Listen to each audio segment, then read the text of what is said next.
बुलढाणा शहरातील एका नामांकित विद्यालयात 8व्या वर्गात शिकणाऱ्या दोन वर्गमित्रांनी राहत्या घरात गळफास घेऊन आत्महत्या केली. 3 दिवसातील दुसऱ्या घटनेने जिल्ह्यातील पालकात भीतीचे वातावरण पसरले आहेत. अवघ्या 14 वर्ष वयाच्या दोन विद्यार्थ्यांनी लागोपाठ 2 दिवसाच्या अंतराने हे टोकाचे पाऊल उचलल्याने शैक्षणिक क्षेत्रही चिंतित झाले आहेत. बुलढाणा शहरातील भारत विद्यालयात 8व्या वर्गात शिकणाऱ्या नमन अरुण राऊत या विद्यार्थ्याने शिक्षक व शिक्षिका असलेले त्यांचे आई वडील बाहेरगावी गेले असताना 11 फेब्रुवारीच्या रोजी आपल्या राहत्या घरी गळफास घेऊन आत्महत्या केली. या दुःखद घटनेच्या पाठोपाठ 14 फेब्रुवारीच्या सायंकाळी अथर्व वैभव राणे यांनी शाळेतून परतल्यानंतर सुंदरखेड परिसरातील राहत्या घरात गळफास घेऊन आत्महत्या केली. वैभवचे वडील कारागृह पोलीस आहेत. बुलढाणा येथील अल्पवयीन वर्गमित्र विद्यार्थ्यांच्या आत्महत्याच्या घटनांनी पालक वर्गांना प्रचंड धक्का बसला आहे.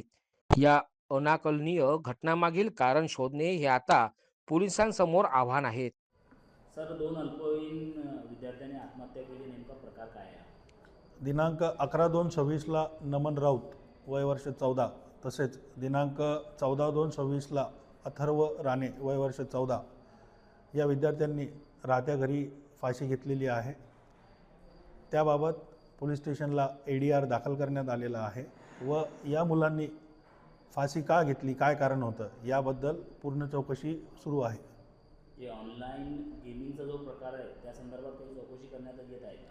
याबाबत पण आपण चौकशी करत आहे. सर्व बाबींवर चौकशी करत आहे की नेमका हा प्रकार कसा घडला आणि काय घडला.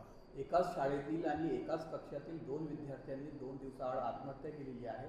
तर या संदर्भात आपण शाळा प्रशासनाशी काही बोलणं झालं आहे का? शाळा प्रशासनाशी आम्ही बोललेलो आहे आणि त्या वर्गातील इतर जे पालक आहे त्यांचीही बैठक शाळा प्रशासनाने घेतलेली आहे की आपल्या मुलांना व्यवस्थित काउन्सिल करा, त्यांना अशा कृत्यापासून दूर राहायला सांगा. की कुठलीही अडचण असेल तर त्या अडचणी आपण सोडवू शकतो सगळे मिळून, असं आवाहन पालकांना करण्यात आलेलं आहे. विद्यार्थ्यांना तिथल्या शिक्षकांनी असं बोलून सांगितलेलं आहे की कुठलीही अडचण अशी नाही की ती सोडवल्या जात नाही आणि त्या अडचणी जर पालकांशी आणि शिक्षकांशी चर्चा केल्या तर त्या आपण सोडवू शकतो. बुलढाणा येथील कोणत्या शाळेत दोन्ही विद्यार्थी शिकत होते? भारत विद्यालयामध्ये मुलं शिकत होते आणि त्याबाबत आपण पुढील प्रक्रिया करीत आहोत. तुमच्या शाळेमध्ये अमन अथर्व या दोन विद्यार्थ्यांनी आत्महत्या केली आहे, काही चौकशी करण्यात आली आहे का? सर्वप्रथम या दोन्ही विद्यार्थ्यांच्या बाबत घडलेल्या या दुर्दैवी घटनेबद्दल मी अतिशय दुःख व्यक्त करतो. झालेली घटना अतिशय सुन्न करणारी आणि दुर्दैवी अशी आहे. खरं म्हणजे 8व्या वर्गातल्या विद्यार्थ्यांनी या स्तरापर्यंत यावं हीच एक मनाला न पटणारी कल्पना आहे. यामागे निश्चितपणे काय कारणं आहेत याचा पोलीस प्रशासन शोध घेत आहे आणि आम्हीही पोलिसांना सर्व प्रकारचं सहकार्य करतो आहोत. शेवटी तपास यंत्रणेच्या तपासामधून काय निष्पन्न होतं आहे याकडे सगळ्यांचं लक्ष लागून आहे.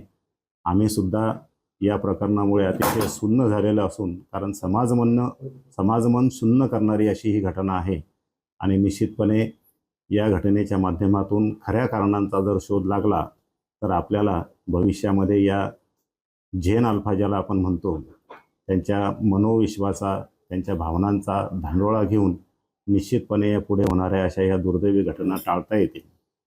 शाळेच्या बाबतीत म्हणायचं झालं तर नमन आणि अथर्व हे दोघेही अतिशय शांत प्रवृत्तीचे असे विद्यार्थी होते. अभ्यासामध्येही त्यांची प्रगती बऱ्यापैकी होती. त्यामुळे अभ्यासाचा कसल्याही प्रकारचा ताण त्यांच्यावरती नसावा असं मला तरी वाटतं.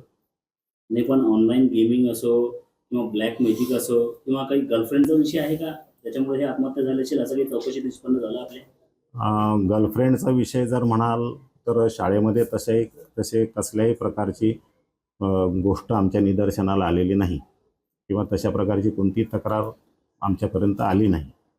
त्यामुळे हा प्रकार नसावा असं प्रथमदर्शनी मला तरी वाटतं.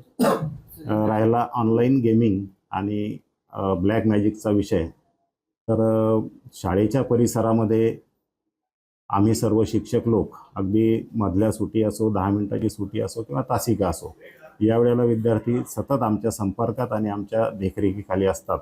त्यामुळे इथे अशा प्रकारच्या कोणत्या गोष्टी होण्याची शक्यताच नाही. दुसरी गोष्ट, मोबाईल शाळेमध्ये आणणे याला आम्ही परवानगीच देत नाही. किंबहुना घरीसुद्धा विद्यार्थ्यांना कोणताही गृहपाठ हा मोबाईलवर दिला जात नाही, जेणेकरून ते मोबाईल हाताळतील. आमचा प्रयत्न त्यांना सतत मोबाईलपासून दूर ठेवण्याचाच आहे. या पद्धतीनं आमचा कटाक्ष असतो.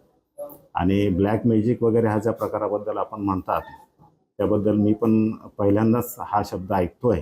त्यामुळे असं काही असेल हेही माझ्या स्तरावरून मला सांगणं कठीण आहे.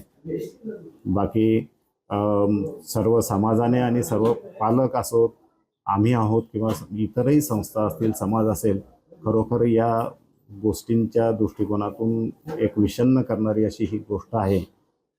एवढंच मी या निमित्ताने सांगू शकतो. सर, ही घटना घडण्याच्या अगोदरच्या दिवशी 2-3 दिवसापूर्वी हे दोन्ही विद्यार्थी वर्तणूक कशी?